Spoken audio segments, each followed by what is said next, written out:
हमें पुत्र प्राप्ति का वरदान दे दीजिए प्रभु।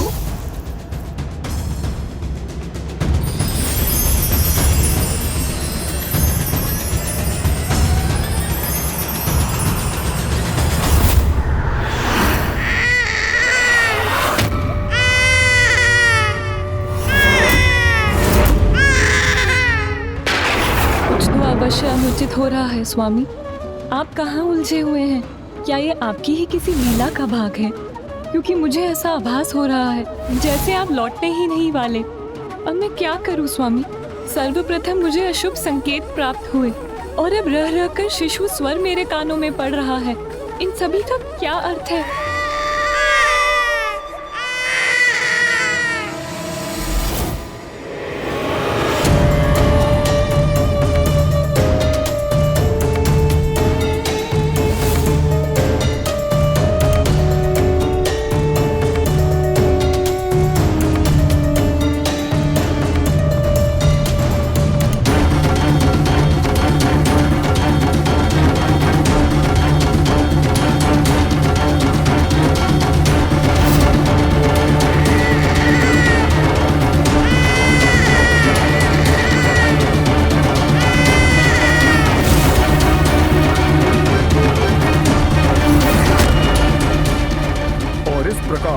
उन पांचों को असाधारण संतान तो प्राप्त हुई, किंतु उनकी प्रवृत्ति धार्मिक नहीं थी।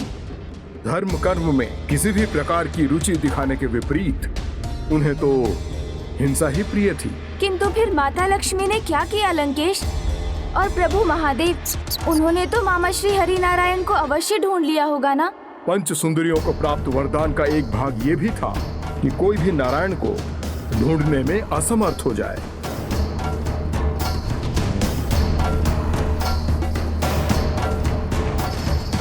हमें पुत्र प्राप्ति का वरदान दे दीजिए प्रभु। नारायण नारायण नारायण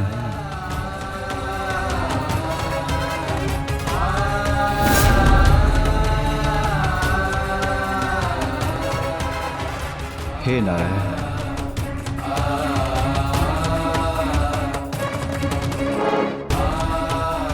नारायण नारायण नारायण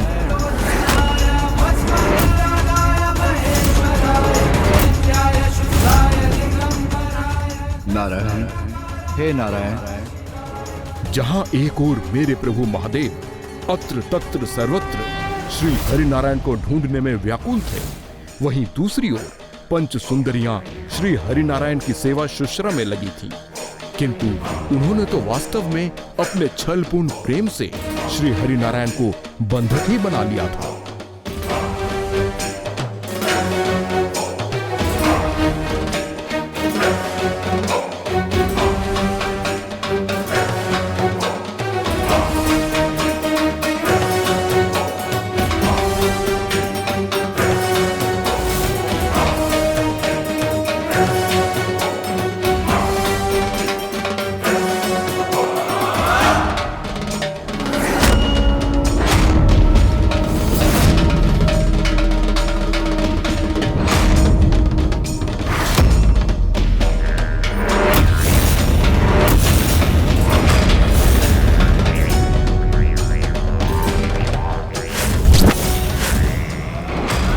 सुरक्षा एवं अभेद भवन में श्री हरिनारायण को रोकने के पश्चात भी उनके मन में एक भय सदैव व्याप्त रहा।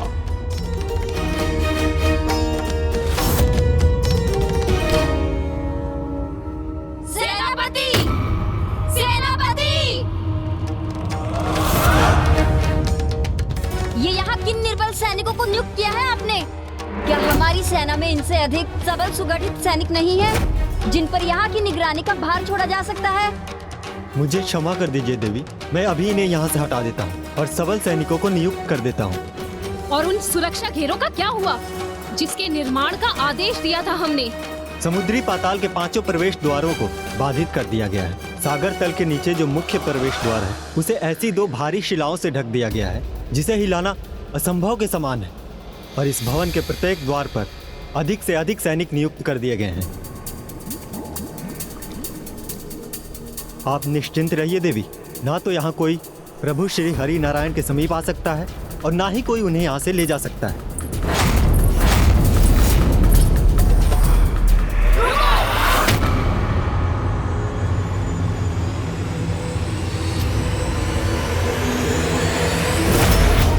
कौन हो तुम? क्यों आई हो यहाँ? यहाँ किसने भेजा है तुम्हें? देवी लक्ष्मी ने। नहीं देवी, मुझे तो किसी ने नहीं भेजा। मैं तो एक साधारण दासी हूँ जो यहाँ जल रखने आई हूँ। हाँ देवी, ये तो एक सेविका मात्र है और इसे कुछ ही समय पूर्व ही नियुक्त किया गया है। सावधान सेनापति, कोई भी नवीन सेविका प्रभु हरि नारायण के कक्ष में कदापि प्रवेश नहीं करेंगी। मात्र और मात्र वो ही सेविका प्रवेश कर सकती है जिन्हें हमने नियुक्त किया है, और कोई भी नहीं। इधर तो पंच सुंदरियां नारायण को और भी अधिक कड़ी सुरक्षा में बांध रही थीं, जिससे कोई भी उनके निकट ना पहुंच सके। और उधर देवी लक्ष्मी पूर्ण रूप से निराश हो चुकी थी और देवताओं को भी कुछ नहीं सूझ रहा था। तो जब सभी निरुपाय हो जाते हैं तो फिर एकमात्र उपाय कैलाश ही शेष रह जाता है। गौरीपुत्र,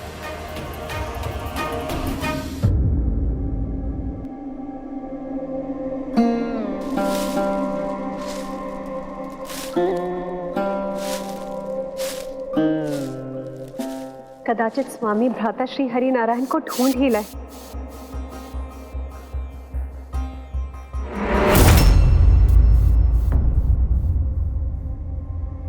ये तो देवी लक्ष्मी अकेली ही आ रही है यहाँ।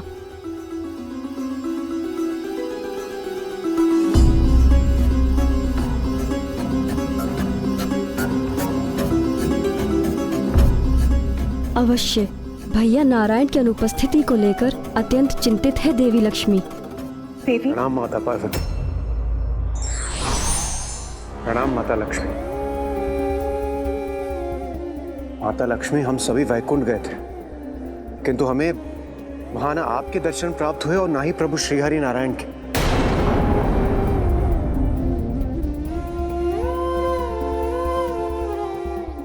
प्रभु कहाँ है माता? हमें उनके दर्शन क्यों प्राप्त नहीं हो रहे? माता, उनके बिना सृष्टि का पालन सुचारू रूप से संपन्न नहीं हो पा रहा है। हाँ माता, कहाँ चले गए हैं प्रभु श्री हरि नारायण?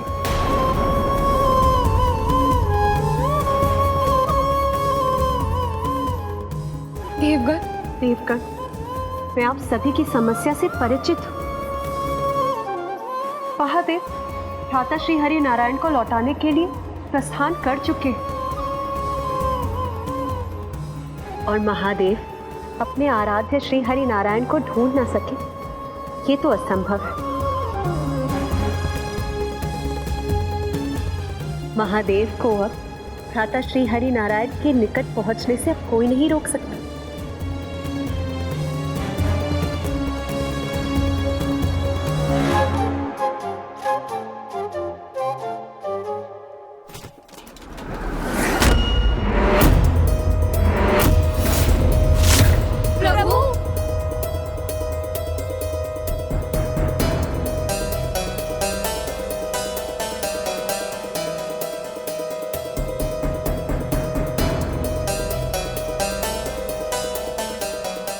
प्रभु की कृपा से हमारा भय, हमारा भ्रम ही प्रमाणित हुआ।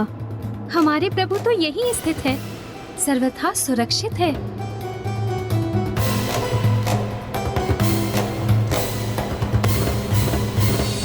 उनका ये भ्रम तो अब शीघ्र सत्य होने वाला था लंकेश, क्योंकि माँ के समान मुझे भी विश्वास है कि पिता श्री प्रभु महादेव ने प्रभु श्री हरि नारायण को अवश्य ढूंढ लिया होगा। नहीं मूषक महाराज, महादेव के लिए भी श्री हरि नारायण को ढूंढ पाना इतना सरल नहीं था, क्योंकि वो तो सागर तल के नीचे सर्वाधिक दुर्लभ स्थान अर्थात समुद्र पाताल में स्थित थे, और यहाँ प्रभु शिव शंकर शंभु उन्हें संपूर्ण ब्रह्मांड में ही यत्र तत्र सर्वत्र ढूंढ रहे थे।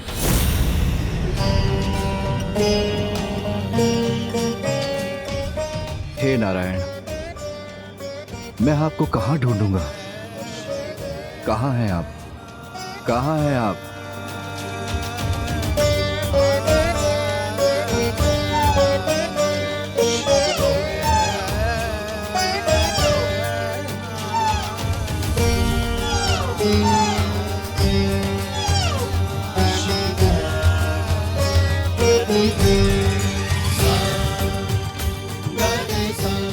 हे नारायण, ये कस्तूरी मृग को भी अपना लक्ष्य प्राप्त हो गया,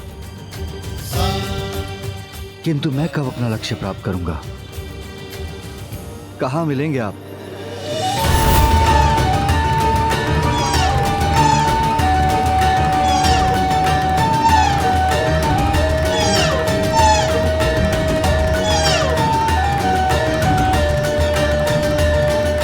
मिल गए नारायण। किंतु लंकेश, प्रभु को नारायण कहाँ दिखाई दिए थे? वहाँ तो मात्र कस्तूरी मृग था, जिसे देखकर प्रभु इतने प्रसन्न क्यों हो उठे, जैसे उन्हें अपनी उलझन का समाधान प्राप्त हो गया हो। आप नहीं समझे मूषक महाराज, कहीं आपकी बुद्धि भी आपके शरीर के समान छोटी तो नहीं है? रुकिए लंकेश, मैं मूषक जी को समझाता हूँ। आप जल ग्रहण कीजिए ना।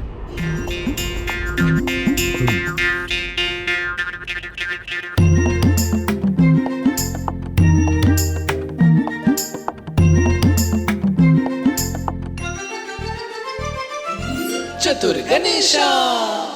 मूषक जी, कस्तूरी मृग के नाभि स्थल से कस्तूरी की सुगंध आती है, किंतु अपने भीतर की इस सुगंध से अनभिज्ञ वो मृग कस्तूरी के स्रोत को ढूंढते हुए यहाँ वहाँ भटकता रहता है, जबकि उसे ये ज्ञात ही नहीं रहता कि वो जिसे ढूंढ रहा है वो तो उसके भीतर ही समाहित है।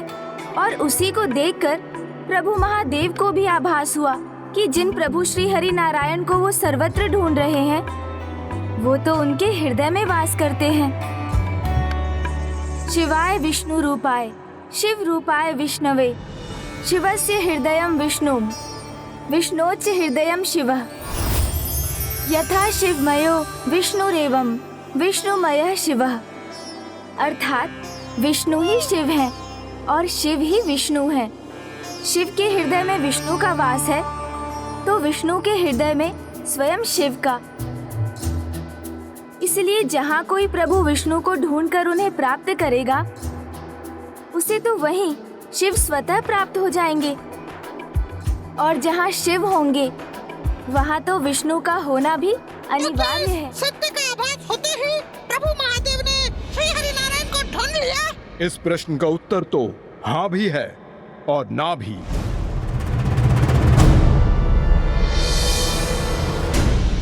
जो मेरे हृदय में वास करते हैं उन्हें सर्वत्र क्यों ढूंढ रहा हूं मैं?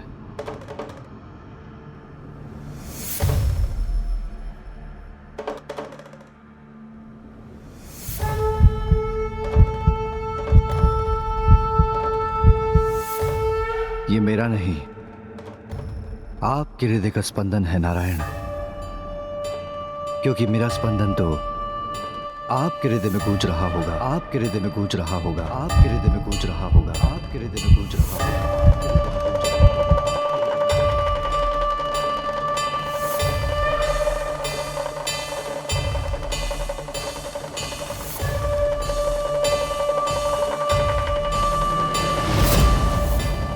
ये कैसी ध्वनि है? कौन है यहाँ?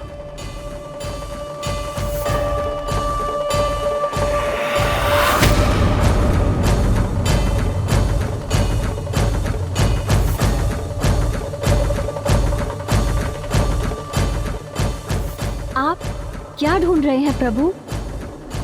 हमें आदेश दीजिए, हम उसे ढूंढकर आपके समक्ष प्रस्तुत कर देंगे।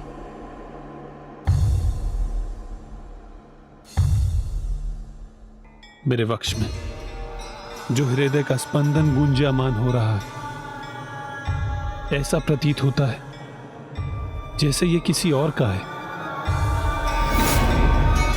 किंतु किसी और का होते हुए भी बहुत अपना सा प्रतीत हो रहा है।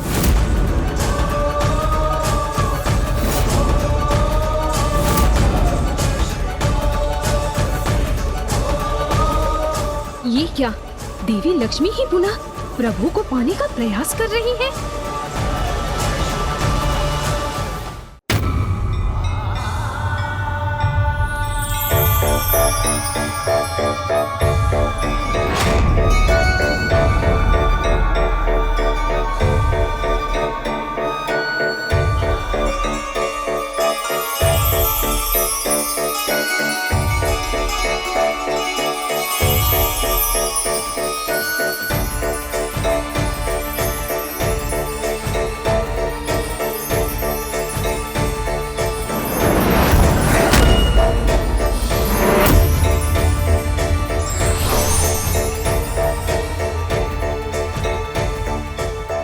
नारायण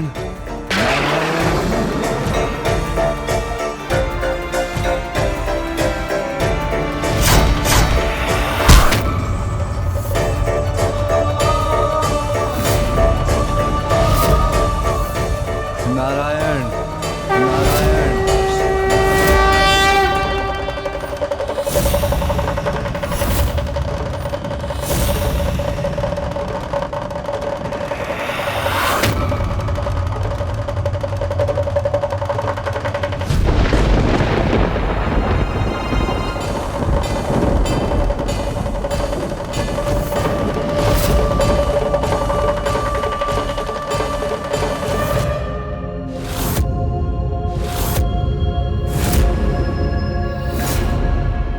ये स्वर एक परिचित सा आभास क्यों करा रहा है मुझे? ऐसा प्रतीत हो रहा है जैसे जैसे मैं इस स्वर से युगों युगों से परिचित हूँ।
ये मैंने क्या कहा अभी?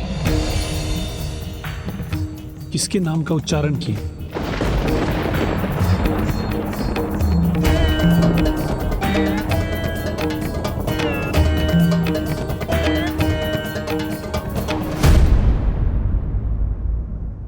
हम महादेव को यहाँ आकर श्री हरि नारायण को ढूंढने नहीं देंगे, क्योंकि यदि वो यहाँ आ गए तो वो प्रभु को अवश्य ले जाएंगे और प्रभु को खोना हम कदाचित स्वीकार नहीं कर सकते। नहीं, हम इन्हें कदापि नहीं खोएंगे। इसके लिए हम इन्हें क्रियान्वित करेंगे, जो यहाँ किसी को प्रवेश करना तो दूर, दृष्टि तक नहीं डालने देंगे।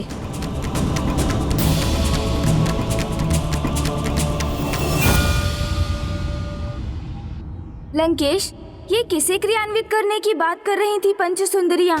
अपने अर्थात स्वयं श्री हरिनारायण के पुत्रों को। प्रभु महादेव के विरोध में वो उन शिष्यों का प्रयोग करने जा रही थी। वो अब नन्हे शिशु नहीं रहे थे, अपितु अत्यंत हिंसक और आक्रामक युवा योद्धाओं में परिवर्तित होकर वो तो समस्त जगत को आतंकित करना आरंभ कर चुके थे। किंतु इस बार वो सभी अपनी माता के आदेश पर युद्ध करने के लिए प्रेरित होने वाले थे।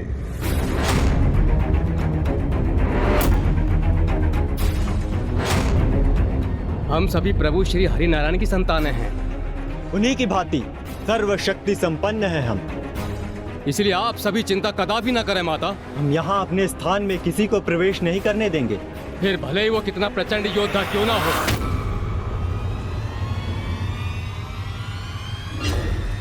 हाँ माता, अब चिंता की कोई आवश्यकता नहीं है, क्योंकि ना प्रभु के धनुष से साधे हुए बाण अपने लक्ष्य से भटकता है और ना ही उनके धनुष के हाथ के अंश से जन्मे इस सटीक का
पांचों बाण तो हमारी ओर ही आ रहे हैं।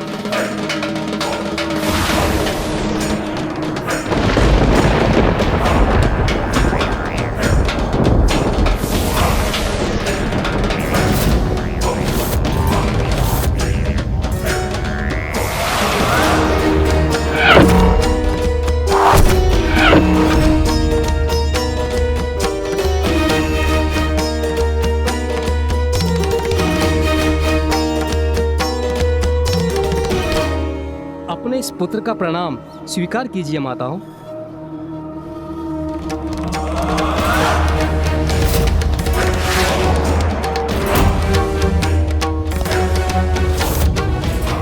ये शूल तो हमारे पुत्र की ओर ही आ रहा है।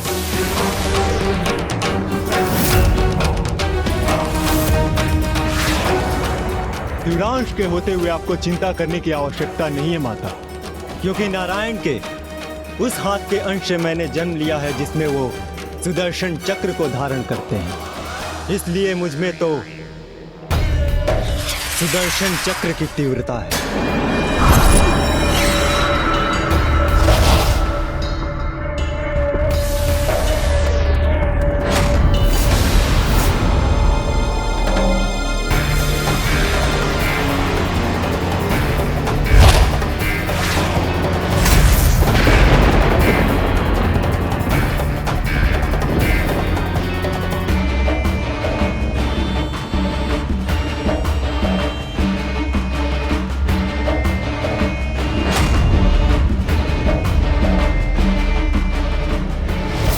प्रभु श्री हरि नारायण अपने जिस हाथ में गदा धारण करते हैं, मैं उनके उसी हाथ के अंश से जन्मा हूं।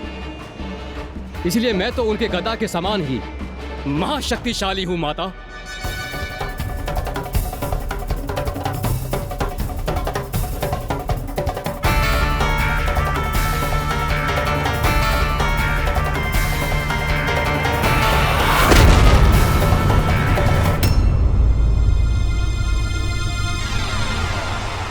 मैं तीक्ष्ण प्रभु के खड़ग वाले हाथ से जन्मा हूं। इसीलिए मैं अपने हाथ के वार से कठोर शिलाओं को भी दो भागों में बांट सकता हूं।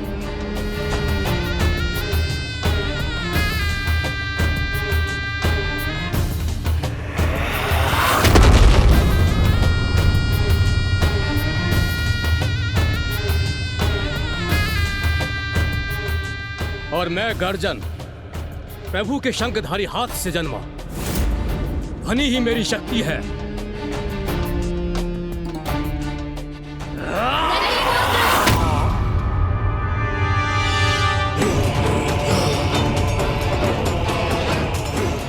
तुम्हें अपनी शक्ति का प्रदर्शन करने की कोई आवश्यकता नहीं, अन्यथा यहाँ पर कोई भी शेष नहीं रहेगा। तुम सभी दिव्य शक्तियों के स्वामी हो और हमारे पास तुम्हें देने के लिए दिव्य अस्त्र भी हैं। फिर तो कोई भी महाशक्ति हमारे समक्ष आ जाए, वो हमारा सामना करने में असमर्थ हो जाएगी।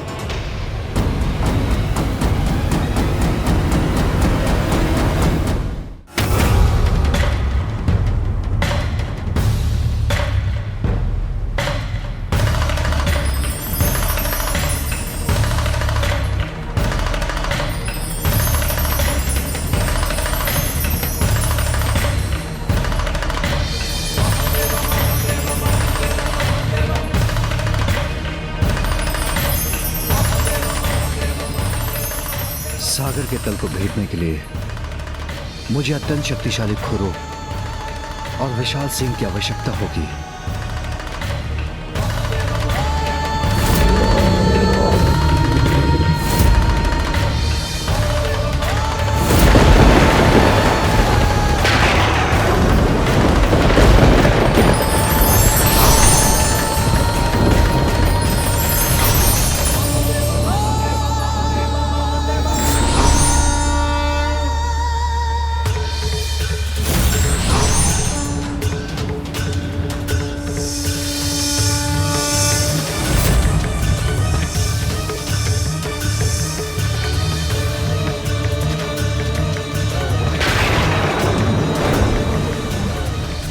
भले ही श्री हरि नारायण कहीं भी स्थित क्यों ना हो, मैं उन्हें अवश्य लौटा कर लाऊंगा।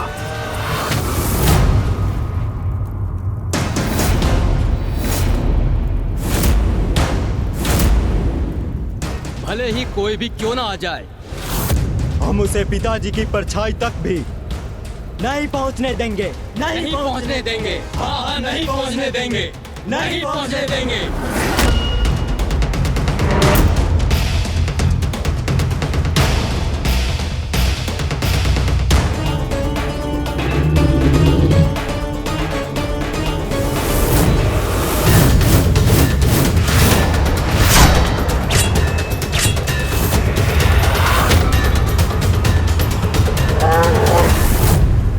अर्थात लंकेश अब भीषण युद्ध छिड़ने जा रहा था श्री हरि नारायण के पुत्रों और प्रभु महादेव के वृषभ अवतार के मध्य। गौरी पुत्र, मेरे प्रभु शिव शंकर शंभु को इसकी चिंता नहीं थी कि उनके समक्ष कैसी चुनौती प्रस्तुत होने वाली है। उन्होंने नारायण को ढूंढने के एकमात्र ध्येय से ही सागर में प्रवेश किया।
अवश्य श्री हरि नारायण सागर तल के निकट ही स्थित हैं।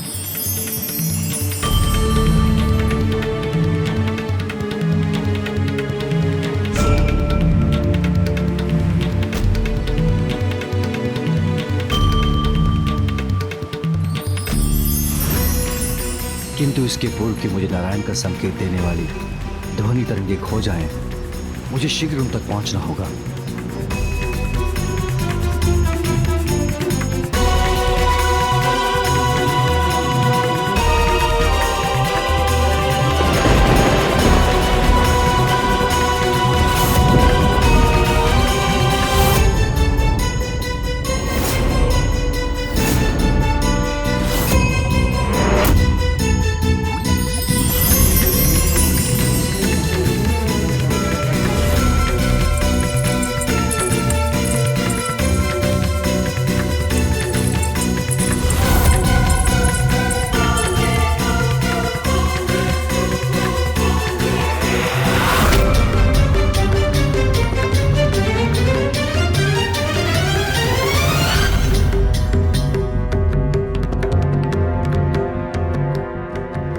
कर रहे हैं प्रभु?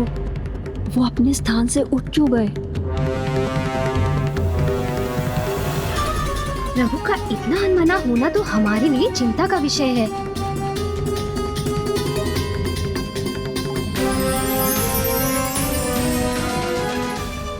ये कैसा आकर्षण है जो मुझे अपनी ओर खींच रहा है?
छल से मनुष्य अपने अहंकार की तुष्टि प्राप्त कर सकता है, वास्तविक प्रेम नहीं।